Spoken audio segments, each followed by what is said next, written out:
I've always enjoyed being able to speak in front of a group and did quite a bit of that throughout my high school and college days. Once I graduated from college, I traveled with a group called Up With People for a year and was able to speak and do public relations work with the cast. I'd go out ahead of the cast. I also worked for Fred Pryor seminars for a couple of years. That's when I really honed my ability to test how long it was going to take to deliver a certain topic. And so then I've had my own business for over 20 years, delivering speaking and training for organizations around the country. I think one of my strengths is that I'm a strong communicator. I believe in the importance of understanding yourself. And once you develop that relationship and know what your own personal strengths are, then you can bring that out in others.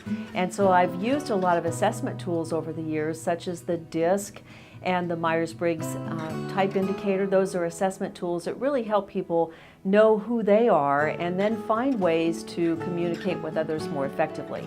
I think another strength that I have is that I really love leadership.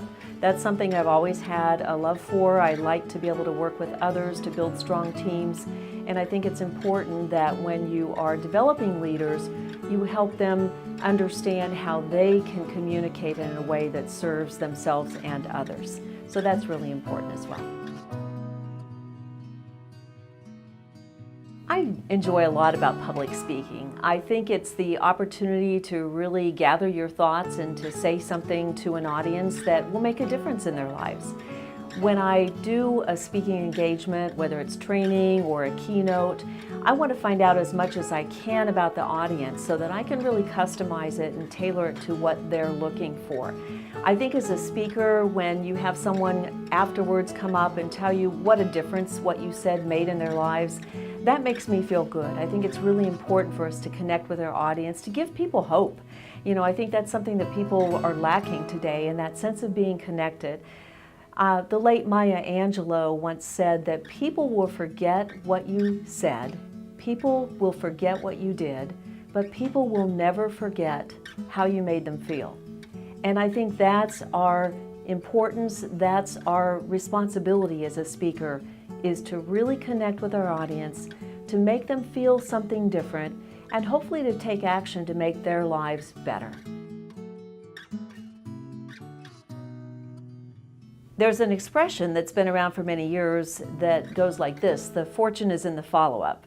And I think any good business person knows that in order for you to be successful, you have to stay in touch with your clients.